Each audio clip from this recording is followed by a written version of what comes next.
അഖണ്ഡമായി പൊഴിഞ്ഞു വന്നിടുന്നു സർവവ്യാപിയ മഹാഗുരു. ആശയങ്ങളാഴികൾക്ക് തുല്യമായി പറഞ്ഞു തന്ന ജ്ഞാനദായകൻ മഹാഗുരു. മഹാഗുരു മഹാഗുരു മഹാഗുരു മഹാഗുരു.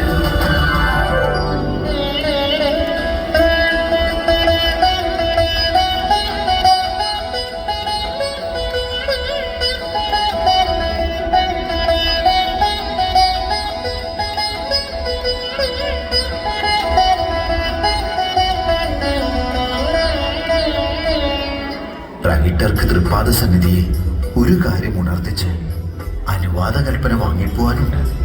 എന്താണ് പറയാമല്ലോ?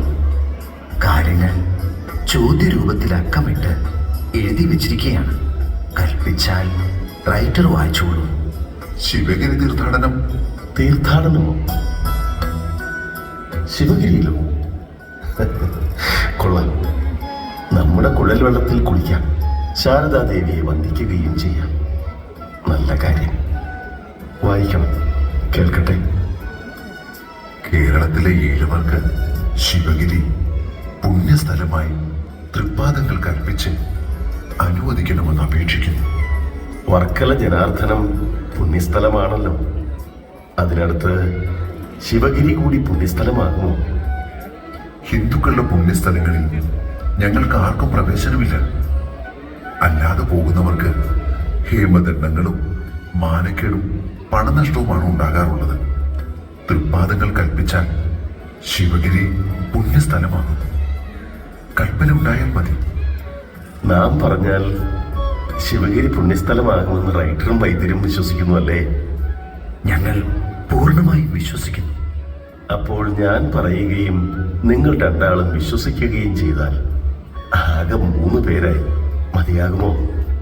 കൽപ്പന ഉണ്ടായാൽ ഞങ്ങൾ 20 ലക്ഷവും ഞങ്ങളെപ്പോലെയുള്ള മറ്റധികൃതരും ശിവഗിരി പുണ്യസ്ഥലമായി സ്വീകരിക്കുകയും വിശ്വസിക്കുകയും ചെയ്യും.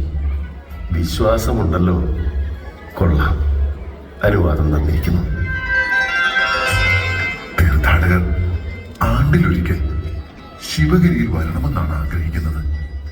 അത് എപ്പോൾ, ഏതു മാസം, തീയതി, ആഴ്ച, നക്ഷത്രമായിരിക്കണമെന്ന് കൽപ്പന ഉണ്ടായിരിക്കണം. തീർത്ഥാടകർ ശിവഗിരിയിൽ വന്നു കൂടുന്നത് യൂറോപ്യന്മാരുടെ ആണ്ടവറപ്പിനായിക്കൊള്ളട്ടെ. ജനുവരി മാസം 1-ാം തീയതി. അത് നമ്മുടെ കണക്കിന് ധനുമാസം 16, 17 തീയതികളിലായിരിക്കും. അത് കൊള്ളാം. നല്ല സമയം. തീർത്ഥാടകർ വല്ല വ്രതവും ആചരിക്കണം.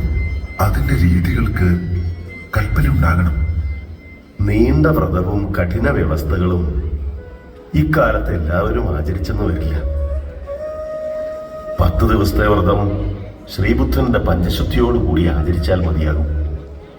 വൈദ്യൻ എന്തു പറയുന്നു? കൽപ്പിച്ചത് ധാരാളം മതിയാകും. കൊള്ളാം. അത് മതി. നന്നായിരിക്കും. തീർത്ഥാടകരുടെ വസ്ത്രധാരണ രീതിയിൽ വല്ല പ്രത്യേകത ഉണ്ടായിരിക്കണമോ? വെള്ള വസ്ത്രം ഗൃഹസ്ഥന്മാരുടേത്, കാഷായം സന്യാസിമാർക്ക്, കറുത്ത തുണിയും കരിമ്പടവും ശബരിമലക്കാർക്ക്, ശിവഗിരി തീർത്ഥാടകർക്ക് മഞ്ഞ വസ്ത്രമായിക്കൊള്ളട്ടെ. ശ്രീകൃഷ്ണന്റെയും ശ്രീബുദ്ധന്റെയും ഉണ്ട്.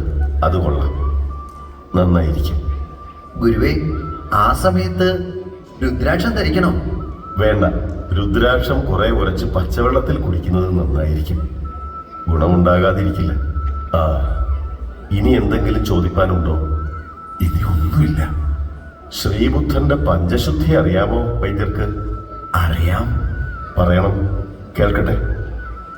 ശരീരശുദ്ധി, ആഹാരശുദ്ധി, മനഃശുദ്ധി, വാക്ശുദ്ധി, കർമ്മശുദ്ധി. ശരി, ഇതനുഷ്ഠിച്ചാൽ മതിയാകും. മഞ്ഞ വസ്ത്രമെന്ന് പറഞ്ഞതിന് മഞ്ഞപ്പെട്ട് വാങ്ങിക്കാൻ ആരും തുനിയരുത്. കോടി വസ്ത്രം പോലും ആവശ്യമില്ല.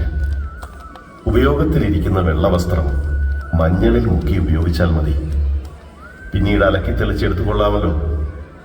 യാത്ര ആർഭാടരഹിതമാക്കണം. വിനീതമായിരിക്കണം. ഈശ്വര സ്തോത്രങ്ങൾ ഭക്തിയായി ഉച്ചരിക്കുന്നത് കൊള്ളാം.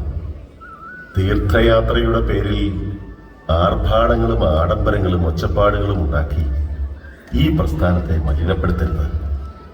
അനാവശ്യമായി ഒരു കാശ് പോലും ചെലവ് ചെയ്യരുത്. കോട്ടയത്ത് നിന്നൊരാൾ ശിവഗിരിക്ക് പോയി 2 ദിവസം താമസിച്ച് തിരികെ വരുന്നതിന് എന്ത് ചെലവ് വരുമെന്ന് നോക്കാം.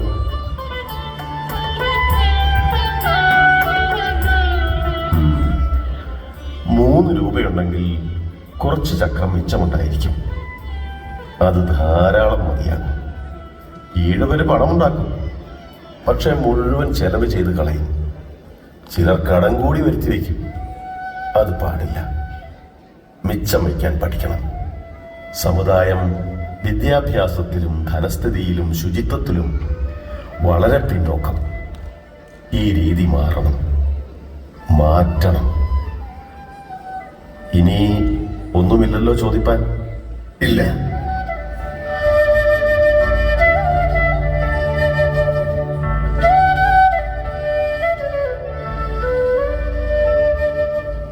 ഈ തീർത്ഥാടനം നടത്തുന്നതിന്റെ ഉദ്ദേശമെന്ത്? ഒന്നുമില്ലെന്നുണ്ടോ? ഉദ്ദേശങ്ങൾ മുൻപ് കൽപ്പിച്ചിട്ടുണ്ടല്ലോ. അത് അതിന്റെ രീതികളല്ലായോ? രീതികളാണോ ഉദ്ദേശം? വൈദ്യരെന്ത് പറയുന്നു? തീർത്ഥാടനത്തിന് ഉദ്ദേശമൊന്നുമില്ലെന്നുണ്ടോ? ആണ്ടിലൊരിക്കൽ കുറെ ആളുകൾ രാജ്യത്തിന്റെ നാനാഭാഗത്തു നിന്നും മഞ്ഞ വസ്ത്രവും ധരിച്ച് യാത്ര ചെയ്ത് ശിവഗിരിയിൽ ചെന്ന് ചുറ്റും നടന്ന് കുളിയും ഊണും കഴിഞ്ഞ് പണവും ചെലവാക്കി വീടുകളിൽ ചെല്ലുന്നത് കൊണ്ട് എന്ത് സാധിച്ചു? ഒന്നും സാധിച്ചില്ല. വെറും ചെലവും ബുദ്ധിമുട്ടുകളും. അത് പാടില്ല. എന്ത് പ്രവൃത്തിക്കും ഒരു ഉദ്ദേശം വേണം. എഴുതുക. ശിവഗിരി തീർത്ഥയാത്രയുടെ ഉദ്ദേശങ്ങൾ,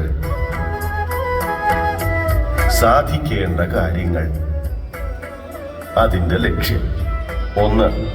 വിദ്യാഭ്യാസം. 2. ശുചിത്വം. 3. ഈശ്വരഭക്തി. 4. സംഘടന. 5. കൃഷി. 6. കച്ചവടം. 7. കൈത്തൊഴിൽ. 8. സാങ്കേതിക പരിശീലനങ്ങൾ. മനസ്സിലായോ ഈ വിഷയങ്ങൾ? ഓരോരോ വിഷയത്തിലും വൈദഗ്ധ്യമുള്ളവരെ ക്ഷണിച്ചു വരുത്തി പ്രസംഗം പറയിപ്പിക്കണം. ജനങ്ങൾ അച്ചടക്കത്തോടുകൂടി ഇരുന്ന് ശ്രദ്ധിച്ചു കേൾക്കണം. കേട്ടതെല്ലാം പ്രവൃത്തിയിൽ വരുത്താൻ ശ്രമിക്കണം. അതിൽ വിജയം പ്രാപിക്കണം. അപ്പോൾ ജനങ്ങൾക്കും രാജ്യത്തിനും അഭിവൃദ്ധി ഉണ്ടാകും. ഈഴവർക്ക് മാത്രമല്ല, ഈഴവരിലൂടെ എല്ലാ സമുദായക്കാർക്കും അഭിവൃദ്ധി ഉണ്ടാകണം. അങ്ങനെ ജീവിതം മാതൃകാപരമാകണം. ശിവഗിരി തീർത്ഥാടനത്തിന്റെ പ്രധാന ഉദ്ദേശം ഇതായിരിക്കണം. മനസ്സിലായോ?